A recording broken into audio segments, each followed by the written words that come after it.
Welcome to the Compost Pile, a podcast where we break down gardening, homesteading, and more. Join your hosts, David Poole and Aaron Barnhill, as they pile up information and break it down so that you can be more successful in the garden.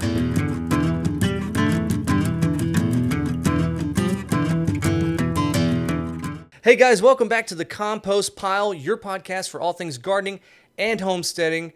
We have an exciting episode for you today, and with me as always is my co-host David Poole, owner of Mid-County Farm and Feed, my expert, your expert, and he's going to walk us through summer crops. Hey, what do we need to know about summer crops, man? First, we got to know about what we can actually plant and why we might want to plant a summer crop, I think. Yeah. I always try to be an advocate of having something growing year-round. It's like, I feel like growing up, selling plants for so long, there's spring and there's summer. Yeah. And most of the things that people can grow in the summer, they do plant.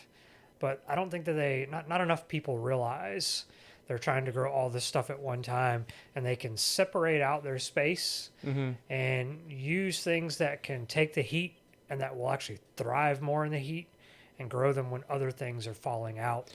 Yeah. So, we're still growing tomatoes.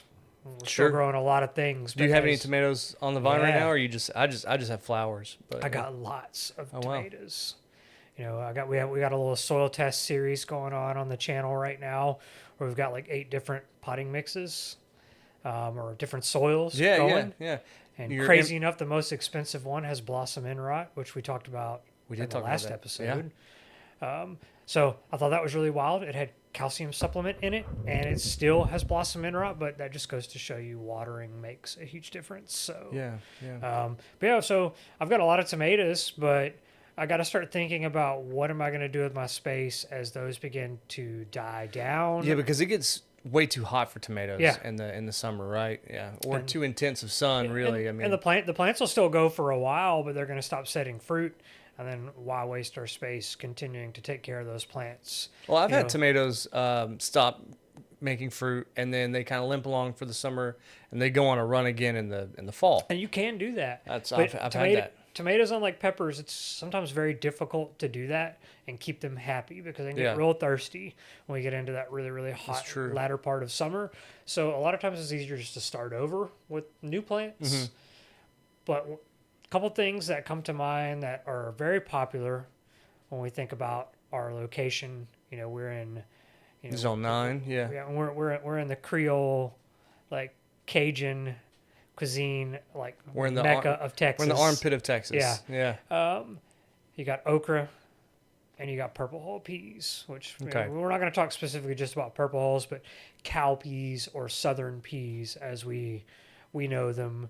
The family of those two things, and how if you time them right, we can be growing those when things are getting too hot for tomatoes and early cooler season items, and we can go with something that will thrive in that heat.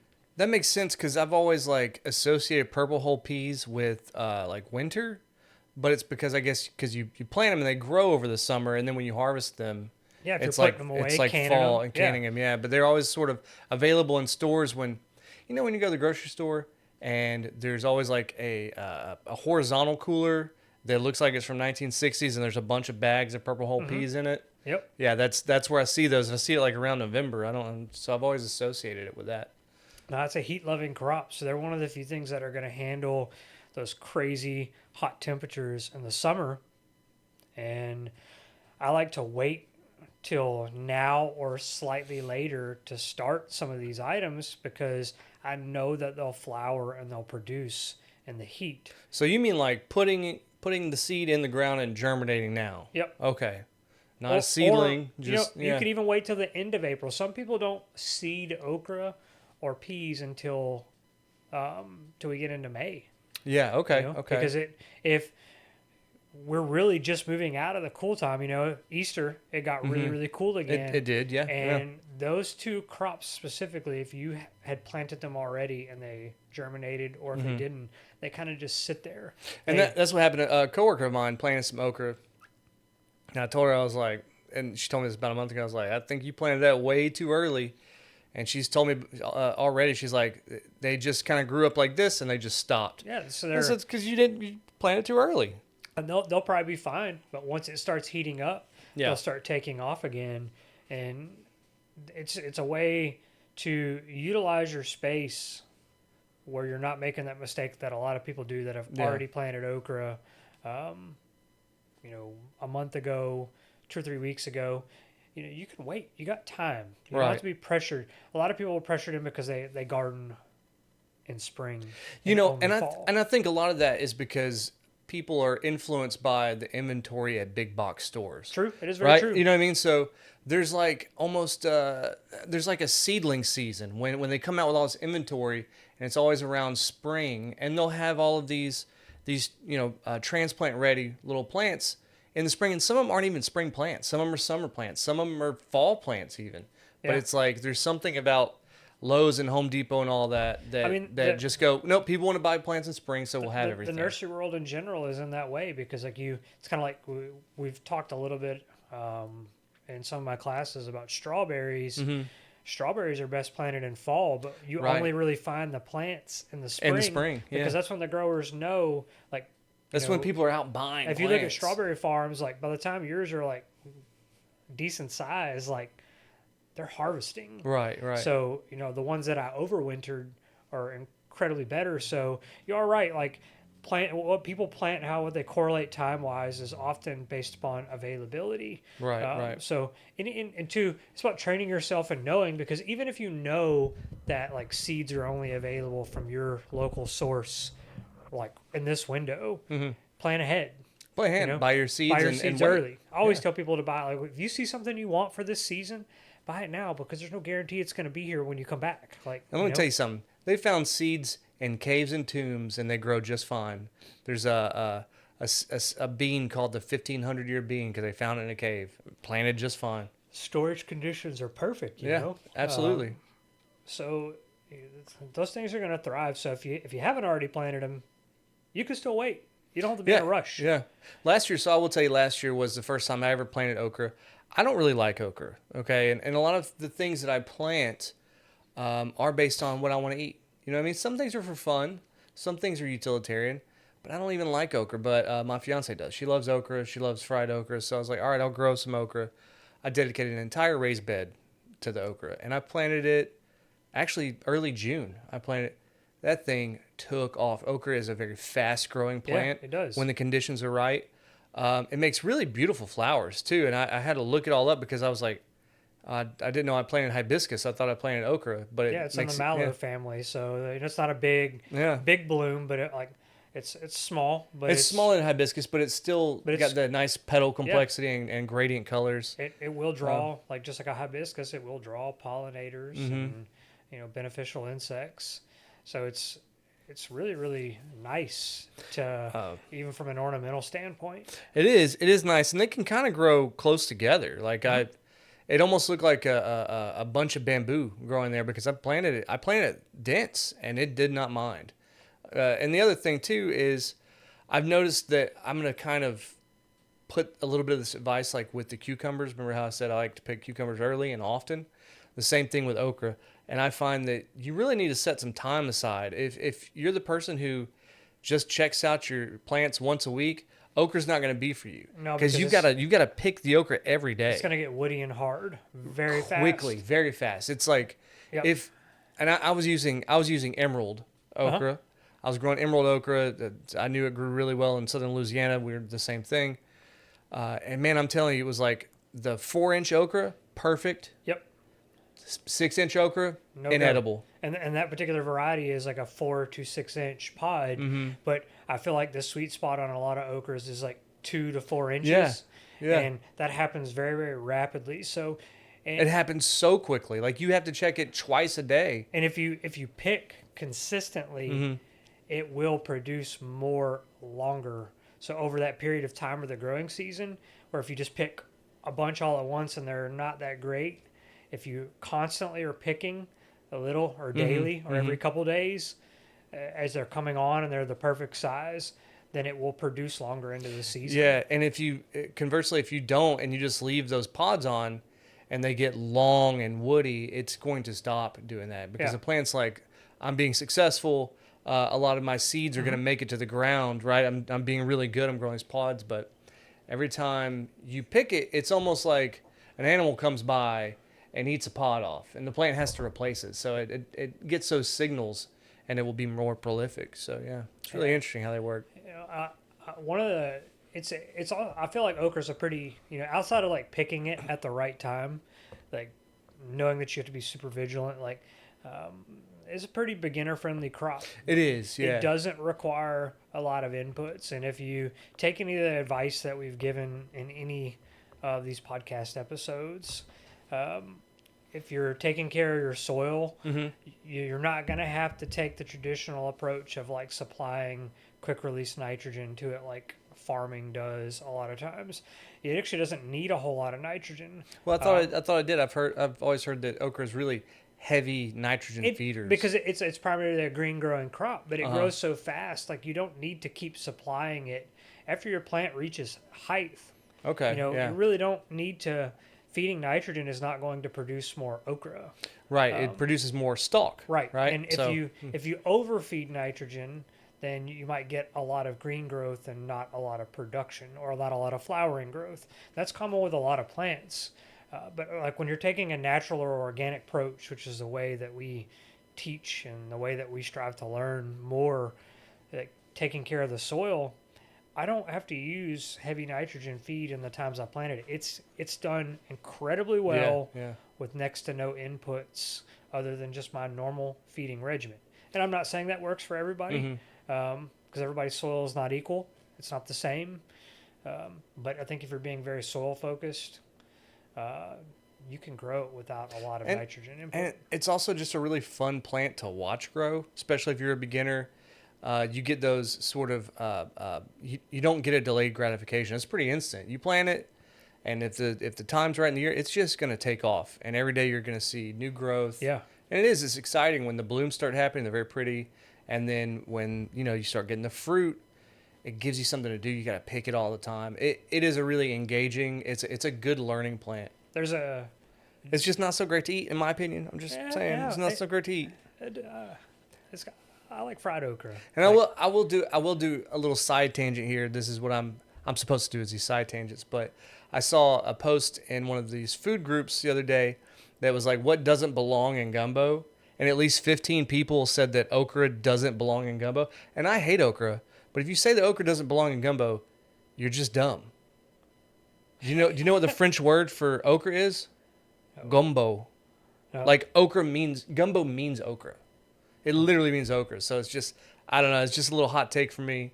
I don't put okra in my gumbo, but I'm not going to say it doesn't belong. That's a little... Yeah, I mean, that's to each their own. It just...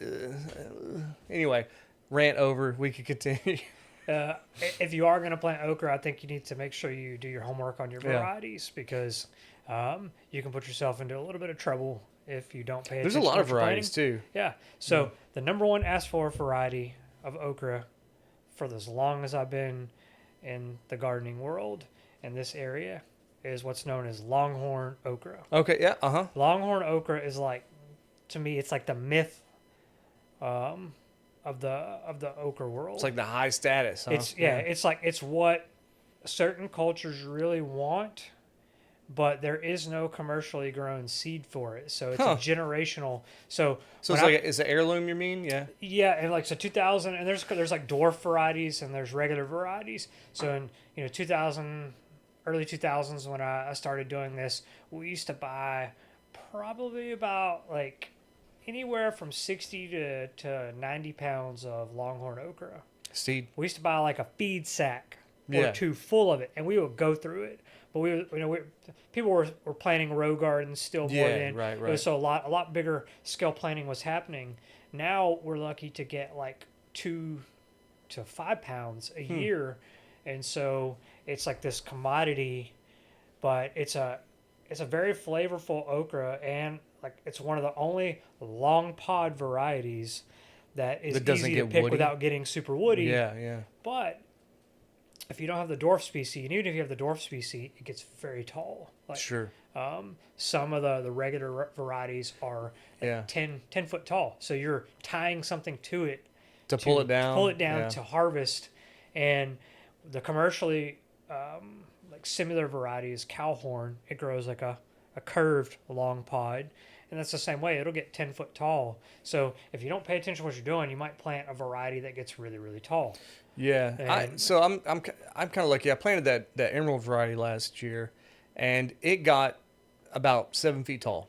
Yep. And that's manageable. I'm a 6 foot tall guy, so I can reach like 8 feet, I guess. You got to account for that if you're planting in raised beds, though. Because, You do, yeah. So it was tippy toeing. I was tippy toeing while I was planting. It's also a little. There's kind of like some sticky hairs all over it. So some okras are spineless. The emerald is a spineless variety. It was spineless. It didn't have a lot of spines, but it was still irritating. Yeah. Right. So when I would go out and pick my okra, I would be in something just like this, where it was a long sleeve, like a hoodie. That way it wouldn't irritate, because those little hairs get all in your forearms, and they will irritate you. Like the Clemson spineless is a real popular variety, like alongside that, the velvet. Another old heirloom that does really well, that always attracts people's attention, is burgundy. So is that the red okra? Yeah, so it's purple. When you cook it, it turns green. It's very, very good. Grows very similar size to the velvet and like the Clemson and other varieties like that. There's some Chinese varieties too. I've seen in some seed catalogs, and they're various different colors. I just don't know anything about it. Yeah. But there's lots and lots of different okra cultivars. Yeah. It's a great plant, and I think it's easy, and you either love it or you don't. But I mean, I encourage people, even if you don't like it, if your garden's going to go bare, even if you don't pick them, grow some, because okra grows a nice taproot. It does. It's kind of aerating your soil, right? So you can use it as a way to help break up soil that might sit there and become compacted over a dead season. And summer can be rainy, so we're getting a lot of rain and nothing's growing. So there's nothing keeping the soil from compacting. Okra is a good way to help with that. Yeah, that's funny. So in an earlier episode, I was asking you some soil questions, and I was asking you, what do we do with old plant roots that are in the soil? And you just said, just leave them. And that was actually, I was asking that question about my okra last year, because when they were done, I just cut them off at the stalk. But because I pulled one out, I was like, dang, that's a long taproot. Yeah. So I didn't know what to do. I didn't know if I should pull these out to maintain my raised beds, or leave them. Or I cut them low and cover them with some soil, and most of the time they're not going to grow back. I do that with most plants, trying to leave the root system to decay and feedback, give back to the soil. Yeah, because there's already an environment around that. You got fungi in there. If you're taking good soil practices, and all those things help keep your soil healthy, keep your plants healthier. And eventually it will just compost itself. Yeah, it's going to break itself down. That's pretty cool. And then they're going to move on to the new plants and grab a hold of those. So it's super cool. So what about, I think we got a pretty good idea about okra and why we should grow it and the benefits of it. So what about the other hot summer crops you mentioned? So peas, not like your green peas, but purple hulls, black eyes, what's also known as like cowpea, which would be like a Crowder pea. Okay. And what's the difference in peas and beans? Peas, they're both going to grow in a pod. They're both going to look very similar. Yeah. I mean, ideally overall, they're all legumes in a sense. But peas specifically are nitrogen fixers. Okay, so, peas are nitrogen fixers. Okay, not beans. Okay. I don't know. I maybe beans are, but I always associate. I know purple hulls are nitrogen fixers. That's so. All of your peas essentially are nitrogen fixers, and we talked a little bit about fertilization earlier. It's one of the reasons why you don't feed peas high nitrogen sources. That's why I think they work really well in an organic environment, because you have nitrogen, but it's slow release. It's a little bit. Those peas, they fix nitrogen through the foliage from the environment. So it means they're pulling nitrogen out of the air. Air, yeah. And then they're storing it in little balls or nodes in their root system. And whenever that plant finishes its life cycle and those roots die, we talk about leaving roots, then that nitrogen, bacteria are going to help break that down. And then now you're feeding the soil. Huh. So even if you don't like purple hulls, if you hate black-eye peas, like the value of planting them versus just leaving the garden bare Yeah, during a yeah. season or leaving open space isn't worth it, in my opinion. They're so cheap to buy seeds. They're so easy to come up, and there's next to no care to it other than watering it, which is also helping you keep your soil intact and going. I don't see any reason why you wouldn't want to plant it, because for me it makes me more successful in the fall, because most of the things I grow in the fall are nitrogen feeders because Right. they're green growth. Cabbage, mustard, lettuce, they're all green. Oh yeah, leafy. that makes sense. So- they're not making fruit; they're making Yeah, leaves. so they're perfect to follow up to that summer crop. See, and this is organic gardening you're Yeah. talking about right here. This is trying to use best practices to grow things instead of pumping, your soil full of chemicals. Yeah. I'm not trying to be woo-woo or anything. Everything's a chemical, but it's just a smart way to do it. It's a natural way to do it, right? Yeah, and it's so because they're so simple, and I like to grow my peas on the edge of my beds. Like I'll do like bush variety, and you have vining. Most bush varieties of peas are semi-vining, so they're gonna be bush. They're bushy, but kind of but floppy they're gonna too, have yeah. some little short runners. Yeah. And often people are like, well, these aren't a bush. They're not like bush beans. They are gonna throw on some like little mini runners. They're like Right. semi-vining is what would be the right term to call it. But I'll put them at the edge of the bed and let them fall over the edge, just like I do my green beans or anything else on a bush variety to help maximize my space. And if I have a trellis, It also shades the sun off of the sidewalls of your raised beds Yep, too. it does. Yeah. and you'll get more production, most likely out of a pole variety or a vining variety, and you could grow those up a trellis. You could also extend your season by growing a bush variety. That's going to give you a shorter production, Yeah. and you could grow a pole variety that might produce a little bit longer or take a little longer to produce. Here's a crazy question. Can you grow a pole pea on an okra? Yeah, you should be able to. I mean, Okay. essentially, it's a form of support. In a sense, little so, little symbiotic growing there. Yeah. I don't know. I've never tried it. Just I haven't either, but I don't see any reason why it wouldn't work, and I'm sure there's plenty of people. you have out a there that nitrogen do it. fixer and then a nitrogen dependent plant. Yeah. I don't know. I think we should try it. I think it's crazy. But when you do plant them, you definitely want to avoid heavy feeding, because if you feed too much nitrogen to anything in the pea family, then you're going to have all leaves, no peas. Okay, that makes sense. I love it when like some things come together for me. So it's nitrogen is used by the plant to increase its vegetative growth primarily. And then when the plant switches over and puts its energy production of flowers and then into fruit, it's using something different, right? Yeah, like and so, like calciums and or like it could be flowering, could be potassium, like phosphorus. But if primarily your soil has too much or an excess of one thing, it can make other nutrients less accessible. Okay. And then in turn, you're not successful. So It's pretty cool. I would hate it if I grew a big pile of like bush beans and I didn't get a single bean. it would be. It'd be frustrating. Yeah. Yeah. That's those peas will grow throughout the season. There are a couple things that could happen, pest wise. We'll talk to that in a sec, but I'm going to circle back. Like peas too, you can plant them every 2 to 3 inches. Oh wow, So that's really crowded. close together. Yeah. That's why I plant my bush beans too. Like a bush variety, you can plant them very, very close. That's real dense. You don't because they're not it's not like when we think of bush, we think of like a shrub.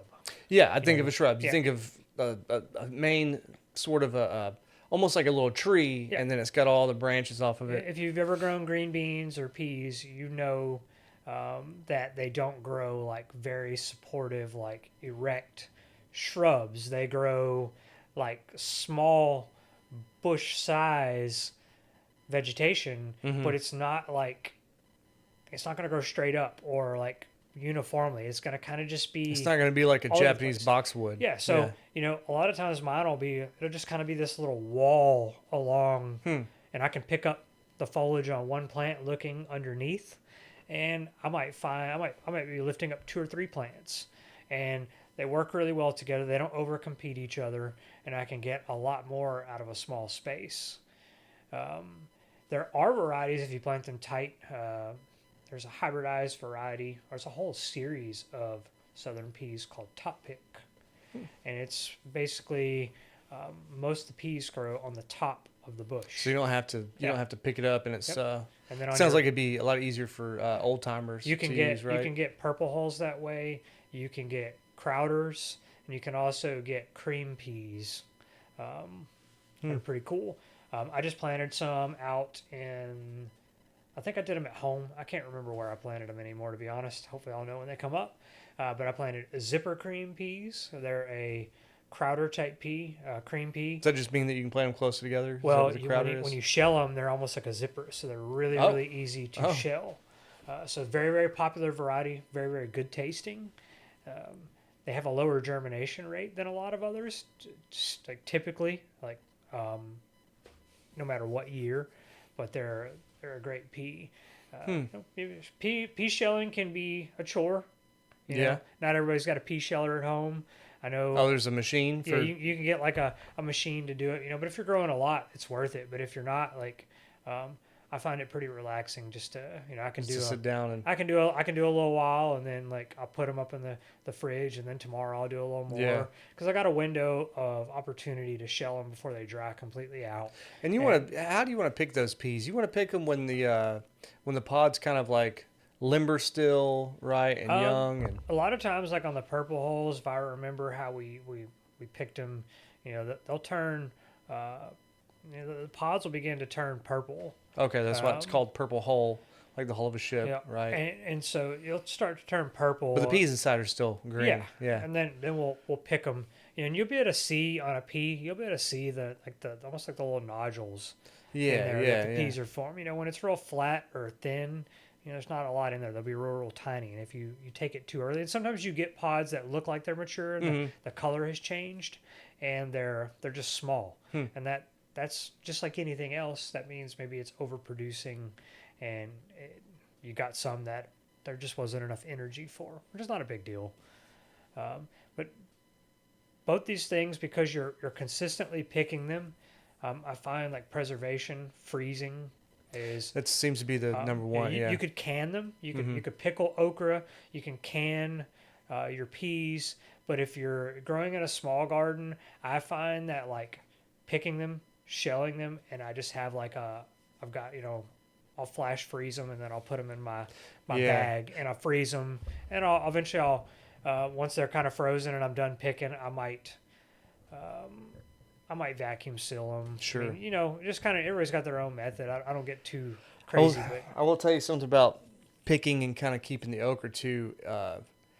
If you cut it, right, because a lot of people, that's what I did is I cut it diagonally and chopped it up, and I put it in a Ziploc bag. That's how I was going to store it, maximum space and ready to cook. You can't rinse it off once you cut it. Because it like unlocks all these sugars or something. It's slimy. It's so slimy. I don't know what's up with okra. It's just the weirdest plant. But that's why people don't like it in gumbo. It does. It changes the texture of the gumbo, and I'm not slimy gumbo. Okra. And then there's so many people that swear that if you cut it a certain way or do this or that, it won't be slimy. I don't know anything about that. I know that I'm a cook, but I don't know anything about that. But just don't rinse it after you cut it. I will tell you that, because then it's gonna be a huge mess. And you're gonna be really mad. I was mad. I wasted a whole gallon of okra. I was like, well, I can't do anything with this now. So just cut it and bag it. Don't worry about rinsing it, or give it a little rinse while it's whole. Like fresh picked, rinse it off, throw it in a bag. If you like pickled okra, that's whenever like picking them small. Yeah, it's really, really good. Makes it simple to pickle okra with. You can't pick okra when it's big. I mean, the smaller the better. Anything else on the peas circling back? I think like the last thing I think, like as we wrap up, both these crops are not super pest heavy. On peas, you might experience. I've seen people experience stink bugs. Okay, yeah, just like on your tomatoes, like puncturing and damaging the peas. Putting that little. So be aware that is something that can happen. But if you're taking and removing stink bugs from the environment, whether you're knocking them in soapy water, you're breaking that life cycle, and you're doing that in your tomato season. If you experience them during that time, it can be really helpful to eliminate that for future years by just staying after it. That's really the main pest that I see happen with peas, and it's not super often. And really on okra, because it's in that mallow family, we know that sap-sucking pests are infamous for getting on like mallows and hibiscus. Right. And we're growing this crop in the time when those pests are targets on flowering species of mallows and hibiscus because they're stressed. So keeping your soil right, keeping it healthy, and monitoring your plants. Letting it dry out. Yeah, making sure that you don't get aphids on there. And if you do get aphids, for me, it's always an indicator that like maybe I need to do some soil improvements. The last Thursday, I attended a talk at the Orange County Master Gardeners with the owner of Microlife, and he talked a lot about like, pests can't use a lot of like high brix sugars. So if you're doing things in your soil and you're increasing the sugar levels in your soil, which will in turn increase it in your plants, then ideally your plants are going to have better resistance for pests and disease, because healthy soil equals healthy plants, healthy produce. You're saying I should go sprinkle sugar on Put some molasses out there, man. Put some molasses, yeah. We just dropped a new video today about molasses in the garden, man. That's wild. Yeah, smells good. It's crazy too, because the one thing I'll tell you about my okra experience is, I don't know if this is normal, but every day, every time I went out there to pick it, there was tiny little sugar ants all over my okra. Yeah. And they would make unbroken lines from the base all the way to the top, and they'd be on every branch and stuff. And I was like, you never see them messing up anything. No, they weren't messing up anything. They're just tiny little sugar ants. They did the same thing on my dragon fruit. When it flowered this year, they were all in those buds and flowers. And I was like, I kind of like seeing them, because I thought it was a turf war. I was like, maybe these little guys will keep other things away. Yeah. So anyway. Yeah, I think that's pretty much a wrap on these two things. So, well, that's cool, man. If you don't plant a garden in the summer, put a couple of these items in there, water them, let them ride. Keep your soil you don't even have to healthy. pick the fruit. Yeah. Just keep your soil going. Put some nitrogen fixers in there. Yeah. Put some aerating crops. So these two fill both those voids. That's good knowledge. I've actually learned quite a bit. And it's right around the corner. You know what I mean? These summer months are upon us. So take David's advice, go out and get a few things, and just try. You know what I mean? They might die, but you're going to learn something. And I did mention, don't plant these by plants, only by seed. Oh, yeah, that's important too. Only by seed. Only by seed. Neither of these things like transplanting. I completely forgot about that. But, those people that want the okra plants, yeah, please just do the seed. Your plant will be healthier. It will thrive faster. It's that taproot. Yeah. That's what that is. Yep. All right, guys, I hope you learned something here. I know I sure did.